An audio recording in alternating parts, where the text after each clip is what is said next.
Estamos vendo a história da igreja e hoje nós vamos passar para a nossa segunda parte, a Alta Idade Média. Aqui tem um detalhe, tá, gente? No Brasil é chamado Alta Idade Média porque os historiadores no Brasil seguem a escola francesa. Para os franceses chama-se Alta Idade Média. Não há acordo sobre a Idade Média. Na verdade, a Idade Média tem 1000 anos e não há acordo na subdivisão da Idade Média. Para os americanos, a Alta Idade Média é o contrário, no final da Idade Média. Né? Para nós, por causa dos historiadores franceses, a Alta Idade Média vai de 476. O que aconteceu em 476, que nós vimos, que é importantíssimo?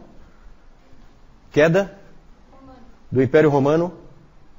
Falta um pedacinho. Do Ocidente, isso mesmo. Queda do Império Romano do Ocidente, certo? Ali é o fim da Idade Antiga, início da Idade Média, na história, mesmo na história secular. A Alta Idade Média nós vamos passar muito rapidamente. Nós vamos falar então de mais 500 anos de uma maneira muito rápida, porque não tem muito detalhe para a gente entrar. Aqui a gente vai passar bem mais rápido do que nos primeiros 500 anos. Depois, no terceiro grupo de 500 anos, nós vamos com um pouquinho mais de atenção. E nos últimos, aí a gente tem que ser bem mais detalhista, né? Hoje é o nosso quarto encontro, né? Hoje nós chegamos à metade, certo? Então vamos ver se a gente consegue manter o nosso ritmo. Pouca coisa aí, ó. Primeiro nós vamos dar um passar de olhos por todos os 500 anos, o que aconteceu. Esse primeiro item, a Alta Idade Média, mais 500 anos. Depois vamos falar da expansão da igreja cristã. Depois conhecimento e teologia, vamos ver em que pé que está a teologia nesse período. E por último temos que falar da ortodoxia oriental, a igreja ortodoxa oriental. Certo? Vamos começar então falando da Alta Idade Média, mais 500 anos. Vamos nos posicionar historicamente. No domingo anterior, no nosso último encontro, nós terminamos vendo um monte de figuras sobre os bárbaros invadindo o Império Romano. Cada vez um novo grupo de bárbaros invadindo, e eles vão aos poucos minando o Império Romano do Ocidente, e ele então desaparece. Acaba caindo a própria cidade de Roma, e aí o Império Romano do Ocidente desaparece. Resta o Império Romano do Oriente, também chamado Império Bizantino, exatamente. A Idade Média são 1000 anos, como eu disse antes. Muitas vezes é chamada de Era das Trevas, né? É claro que quem vivia na Idade Média não sabia que estava vivendo na Idade Média. Isso aí é uma classificação que vem depois dos historiadores. Por que média? Porque ela fica entre o período clássico e a modernidade. Ela é um período transitório entre dois grandes períodos da história da humanidade. Então ela é considerada uma época de baixa na história da humanidade. E se diz muito que essa época aí da Alta Idade Média é uma Era das Trevas. O próprio Justo Gonzalez, nos livros dele, ele chama esse período de Era das Trevas. O professor Calhoun discorda, ele acha que não é bem assim, Era das Trevas. Ele acha que só o 10º século, do ano 900 até o ano 1000, é que realmente foi um período assim de trevas mesmo, porque nada acontecia, e isso muito em função do fato de estar se aproximando o ano 1000. E as pessoas com muito medo da aproximação do ano 1000. E o ano 1000 chegou, nada aconteceu, né? As barbaridades que aconteciam continuaram acontecendo, as coisas boas também. O sol amanheceu normalmente, não houve nada de especial. E o 2000 aconteceu a mesma coisa, né? Exatamente. Esse nós vivemos, né? No 1000 eu não me recordo bem. O Newton lembra, porque o Newton... Né? Da Arca de Noé em diante, o Newton está bem lembrado. Está bem lembrado dos acontecimentos. Isso. Então nós vimos que o Império Romano não é mais Império Romano, mas também, gente, não existem ainda os países modernos que a gente conhece hoje. Isso também não existe. Então essa é a época, quem não fugiu da escola, estudou lá nas aulas de história, que é a época do feudalismo. Por que isso? Porque você tem a Europa distribuída por tribos bárbaras. E uma não gosta da outra. E essas tribos bárbaras, eles têm sede de sangue. Eles adoram guerrear. Então, eles acabavam sempre um fugindo do outro. Então, eles eram muito nômades e eles acabam ocupando toda a Europa. E eles iam forçando, conforme os bárbaros mais fortes empurravam os mais fracos para frente, eles iam entrando cada vez mais no Império Romano. Né? Foi assim que Roma foi caindo aos poucos, certo? E aí, essas tribos dividiam as áreas que eles controlavam, para manter o controle, eles dividiam em áreas menores. Essas áreas eram entregues para determinados senhores. O rei de cada tribo bárbara dessa entregava para homens da confiança dele, entregava determinadas regiões. Ó, você vai cuidar dessa região aqui, você vai cuidar dessa. E todo mundo que vivia ali naquelas regiões era vassalo. Então você tem o senhor feudal, o senhor do feudo, assim chamado, e você tinha os vassalos, que são os que vivem ali dentro daquela área e devem obediência ao senhor feudal. Então é uma época, gente, essa época é uma época em que nós não vamos encontrar muito avanço do conhecimento, nem da teologia. É uma época de camponeses, agricultores e soldados, certo? É uma época, tipicamente, as pessoas que você vai ver nessa época são camponeses, soldados, e a única coisa que dava unidade entre todas essas tribos era o quê? O cristianismo. O cristianismo. Exatamente. Então, nessa época aí, alguém disse que não adiantava você chegar para uma pessoa que vivia nessa época e perguntar para ela assim, de que país você é? Ela não vai te entender. Isso não significa nada. Mas pergunte para ela de que bispado ela faz parte e ela tem a resposta na ponta da língua. Então vejam a unidade que vem do fato da igreja estar presente no meio de todos esses povos bárbaros. Todos não, né? Os que estavam dentro do Império Romano, esses estavam sob a influência também da igreja católica romana. Nesse período nós já podemos falar em igreja católica romana, tá? A gente evitou de falar anteriormente da igreja católica romana, mas eu mostrei para vocês, nosso último encontro, no final eu mostrei um papa, que esse é o papa que é mais ou menos o marco do início da igreja católica romana, que é o papa, alguém lembra? Leão I, exatamente, Leão I. Esse papa aí foi quem primeiro foi ele que fez uma coisa interessante, que é o que até eu acho que foi a Adriana que me perguntou, pena que ela não está aí. Foi esse papa que que teve a ideia de pegar Mateus 16, versículos 18 e 19. Alguém abre para mim aí, por favor? Vamos colocar uma voz bonita aqui para falar. Também. A tua com certeza não. Falei voz bonita. Né? Mateus 16. Também eu te digo que tu és Pedro, e sobre esta pedra edificarei a minha igreja, e as portas do inferno não prevalecerão contra ela. Dar-te-ei as chaves do reino dos céus. O que ligares na terra terá sido ligado nos céus, e o que desligares na terra terá sido desligado nos céus. Todo mundo lembra desse texto, né? Como diria o Newton, todo mundo conhece esse texto. Todo mundo. Então esse texto, vejam que vocês lembram desse texto. Só que esse Papa Leão I teve a ideia de pegar esse texto e trazer autoridade para ele baseado nesse texto bíblico. Certo? Porque aí ele diz que as chaves do reino estão com Pedro e que a igreja é construída em cima de Pedro, o que num primeiro momento não resolve nada. Só que aí ele diz que Pedro foi o primeiro bispo da igreja de Roma. E que ele, pela sucessão apostólica, foi passando a autoridade e a chave para cada um dos bispos de Roma. Certo? Tudo isso aí não está no texto, né? Todos esses adendos aí, para construir a interpretação, evidentemente são ideias do Leão I, extremamente úteis essas ideias para a força do papado e para a força da igreja romana. Exatamente. A ideia da sucessão apostólica, que nós vimos em outro momento, né? Ele vai pegar essas pecinhas e construir um esquema usando uma base bíblica que vale até hoje, vocês sabem disso. Está sendo usado até hoje, isso aí está em vigor, né? Para a igreja católica romana. Esse então foi um grande papa para o catolicismo romano. O outro grande papa do catolicismo romano nesse período foi Gregório o Grande. Esse aí é o papa missionário. Foi ele que, depois de Paulo, nós podemos dizer que ele é o primeiro grande estrategista missionário. Ele realmente traçou nos mapas onde ele queria mandar missionários, quem ele queria conquistar. A expansão da igreja cristã que vem depois se deve muito a esse homem aí, Gregório o Grande. Gregório I.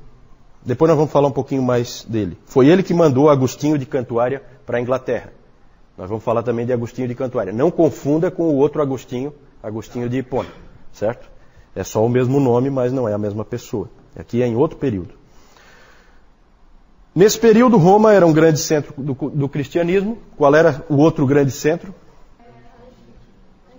Constantinopla. Constantinopla é o outro grande centro do cristianismo. No Oriente, aí nós estávamos falando da Igreja Oriental, vamos falar um pouquinho da Igreja Oriental. Na Igreja Oriental, a ênfase não é tanto no poder dos papas, mas muito mais no poder dos imperadores. Lembrem-se que lá ainda existe o Império Bizantino, o Império Romano do Oriente. E o imperador tem uma influência muito grande sobre a Igreja. E um desses grandes imperadores desse período foi um imperador do VI século, que foi o Justiniano. Justiniano foi um dos grandes imperadores do Império Bizantino. Sempre que se fala do Império Bizantino, esse é o imperador que é lembrado, Justiniano.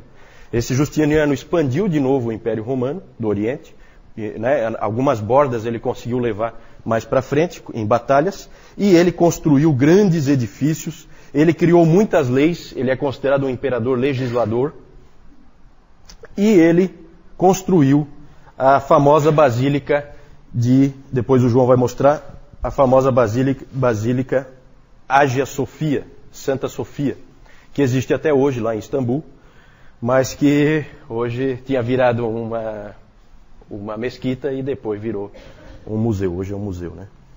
Até onde eu sei. Essa igreja foi consagrada no ano 537 e era a maior igreja do mundo na época, certo?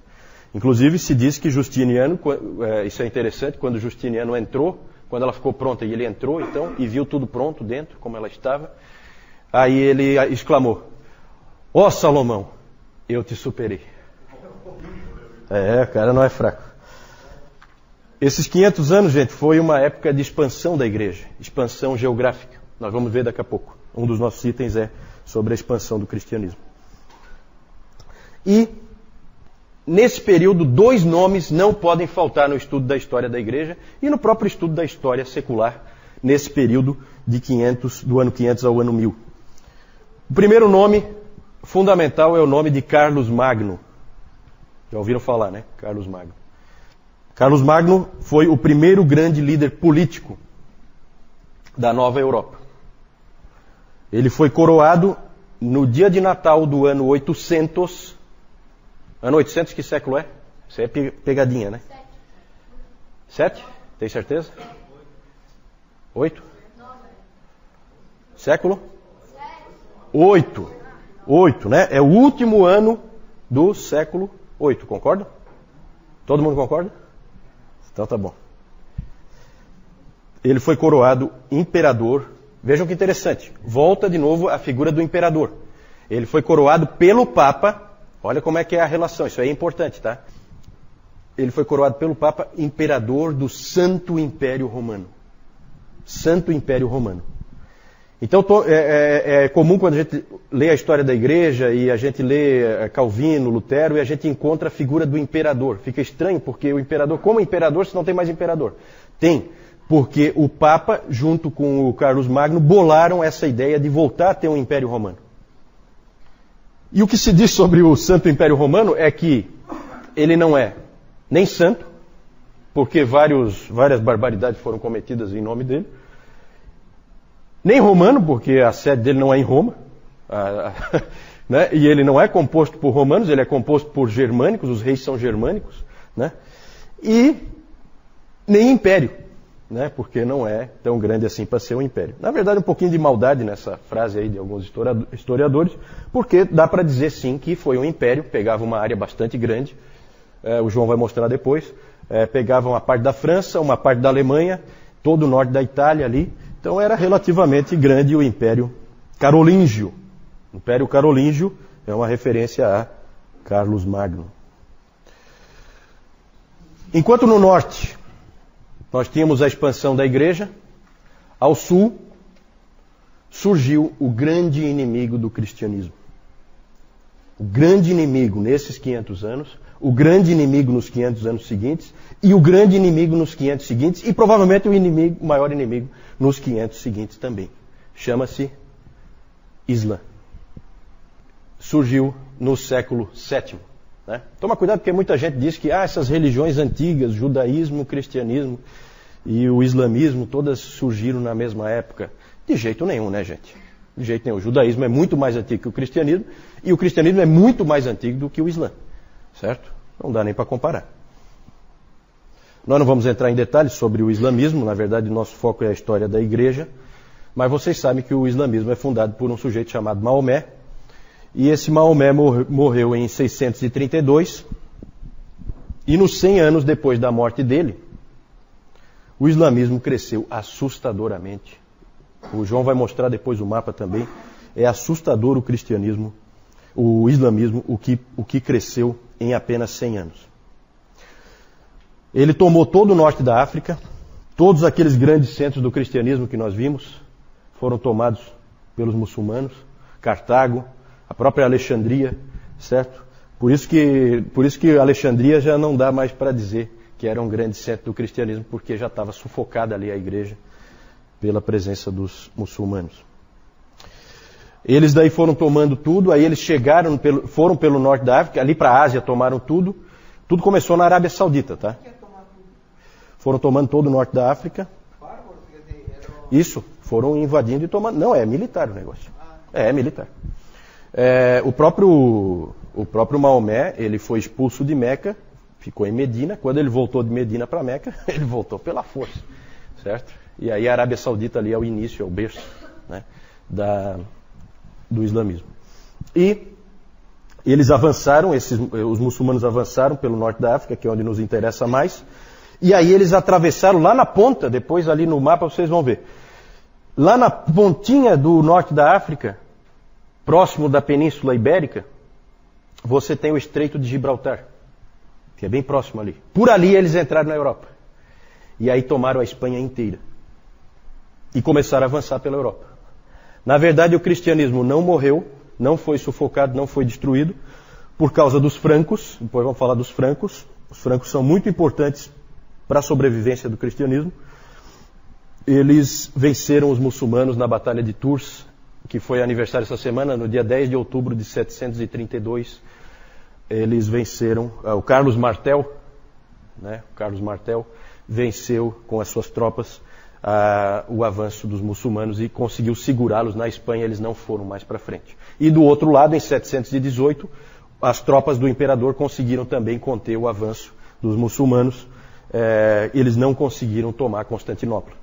Constantinopla, como nós vimos na outra vez, é estratégica, e eles conseguiram manter Constantinopla de pé. Então, nas duas pontas da Europa, houve proteção, houve segurança e o cristianismo ficou na providência de Deus protegido. Senão ele teria sido varrido do mapa. E só existiria islamismo. Na Ásia. Falamos de vez em quando a gente fala um pouquinho da igreja na Ásia e na África. Por que a gente não fala aqui vocês aqui da frente? Por que a gente não fala da igreja na América? Nunca falei da igreja na América. Porque ela foi descoberta bem É isso. A América ainda nem foi descoberta. Tá certo. Depois nós vamos falar da igreja na América. Ainda não, né? A igreja na Ásia. Na Pérsia, a igreja continua, a igreja nestoriana, certo? Lembrem-se sempre, na Pérsia a igreja é nestoriana. A igreja nestoriana sobreviveu ao domínio muçulmano, porque ali na Pérsia foi tudo tomado pelos muçulmanos. E ela inclusive conseguiu se expandir.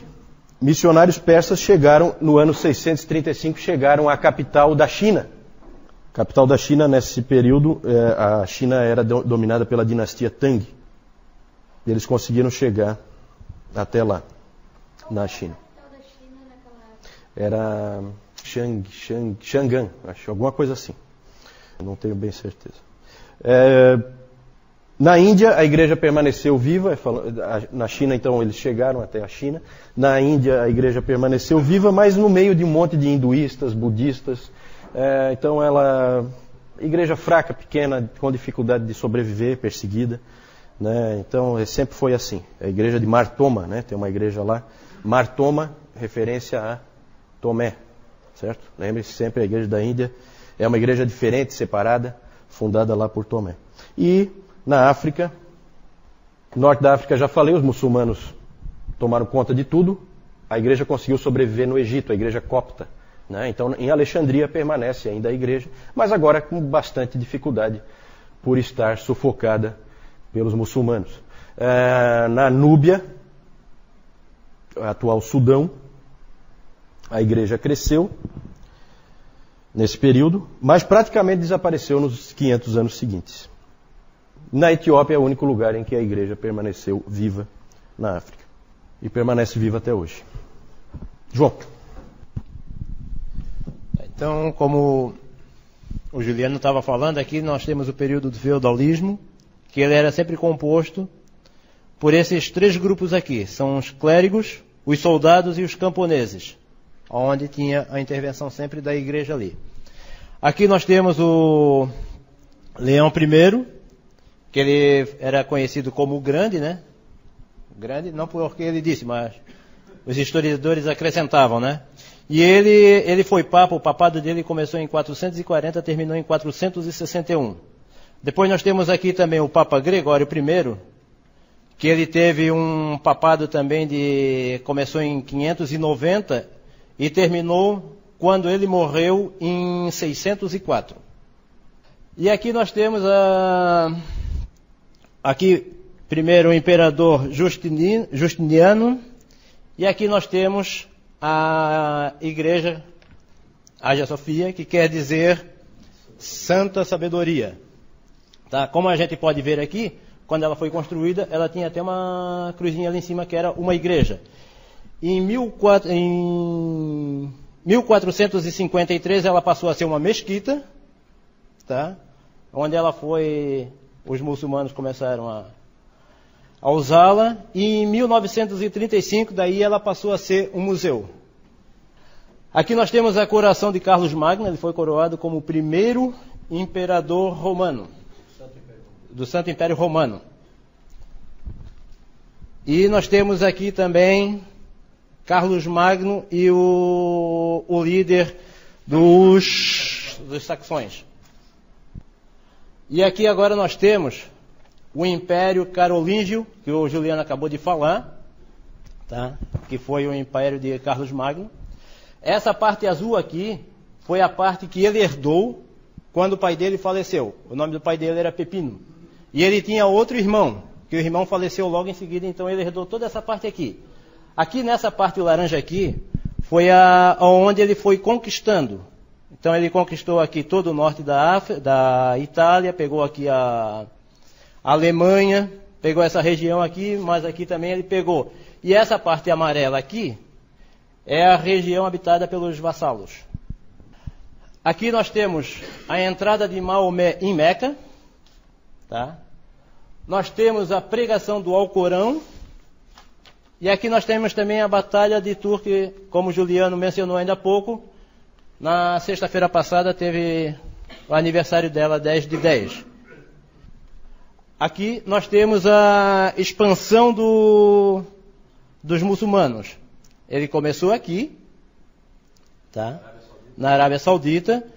Daí depois ele, num certo período, ele foi se expandindo, pegou o norte da África, deu um tempinho e mais tarde começou aqui também, onde ele passou aqui para toda essa região. Aqui ele passou pelo Estreito de Gibraltar, onde ele pegou aqui também a Espanha. A gente pode ver que aqui tem Espanha, tem Portugal, só que naquela época não existia Portugal, tá? E aqui também, para esse lado aqui, ele também começou a conquistar o islamismo, começou a se expandir. Eu não sei onde é que o João conseguiu uma figura em alemão ali, né? Esse João é coisa de louco.